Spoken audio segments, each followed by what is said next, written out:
dito papasok ang Pope Mobile ng Santo Papa at sasalubungin siya ng ating mga kababayan dito sa Palo, Leyte. Ang sabi sa atin, merong 5 hanggang 6 na quadrants dito. Yung quadrant, dito mananatili ang ating mga kababayan. Katulad ng quadrant na ito, kung saan mananatili dito ang mga kababayan natin may kapansanan. Pinaplano naman nila na ilagay dito po ang mga PWDs natin, ang mga kababayan. Dito naman sa side na ito, no, pinag-aaralan nilang ilagay ang mga bata. Dahil ang ating Santo Papa ay mahilig lumapit sa mga bata at mga taong may sakit. So yun po ang pinaplano ng Katedral ng Palo. Dito po sa area na ito, titigil ang Pope Mobile ng Santo Papa. Yun ay kung hindi uulan. Pero kapag umulan, ulanin ang pagdating ng Santo Papa sa Sabado, dito po titigil ang Pope Mobile kung saan sasalubungin siya ng mga religious leaders.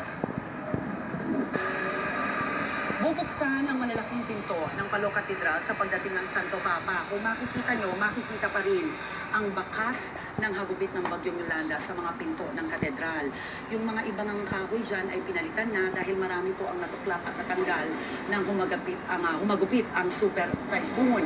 Dito naman, no, sino ba naman ang hindi makakalimot sa video na nakuna ng GMA News kung saan ang buong bubong ng Palo Cathedral ay talaga namang natuklap para bang papel na nilipad dahil sa malakas na hangin na dala ng Bagyong Yolanda. Pero ngayon, nakita nyo naman, buong-buo na ulit ang bubong, bagong pinta, puting-puti.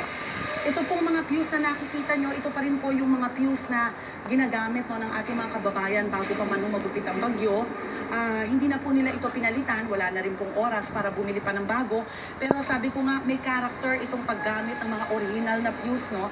Talagang, kumbaga, nagbibigay alaala talaga sa pinagdaanan ng ating mga kababayan dito. Ang sabi pa sa atin ng mga naka-assign po sa grounds ng Palo Cathedral, itong mga fuse na ito ay medyo inilapit pa dito po sa aisle. Dati ho kasi ito ay nakapwesto banda dito, pero inilapit nila ito dahil ang bilin po talaga ng Santo Papa ay gusto niyang mapalapit sa mga tao. Dito po pwesto ang mga pamilya ng mga Yolanda victims. May mga religious leaders din po tayo dito. Pero karamihan po ng pupunta dito, no, more than 500 families na talagang nabiktima ng Super Typhoon Yolanda. Yung nakikita nyo sa likuran ko, yan na po yung itsura nitong pwesto ng choir dito po sa Palo Cathedral. Sa ngayon ay kinukumpuni yan at ang plano po nila ay maglagay ng bamboo organ. Pero hindi po yun magiging operational sa pagdating ng Santo Papa. So yun lamang po talaga aesthetics, no? Yun yung kanilang tinatapos na mailagay yung bamboo organ dyan po sa area na yan. Ito namang Stations of the Cross na nakikita natin sa taas, paligid ng simbahan, ang original na lang po dyan na natitira, ito pong nililok na mukha ng ating Panginoong Hesukristo. Yan po ay nililok pa ng mga local artists dito sa Palo.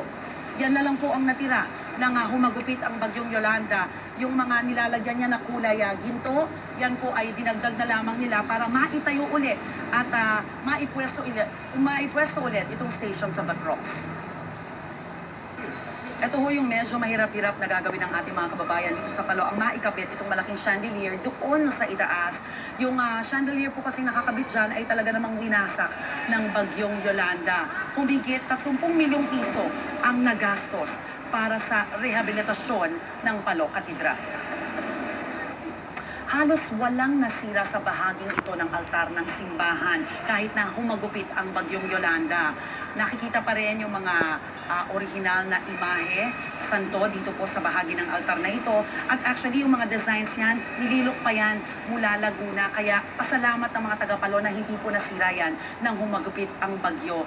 Dito naman sa area na ito, inaasahang ilalagay ang papal chair para kay Pope Francis. At 2 nights ago, no, ang balita natin ay dumating na galing Cebu itong papal chair. Ito po ang maaaring tayuan ng ating Santo Papa. Balita natin, pwede rin ho siyang tumayo doon para sa kanya pong prayer at speech. At o kaya naman ay dito mismo sa gitna ng simbahan. Alam nyo, itong mismong altar na hinahawakan ko noong panahon ng Bagyong Yolanda ay talaga namang nilipad ng bagyo. Natagpuan nga daw po itong altar na ito na talaga namang napakabigat, no?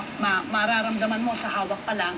Natagpuan ito sa bandang gawing iyon ng simbahan.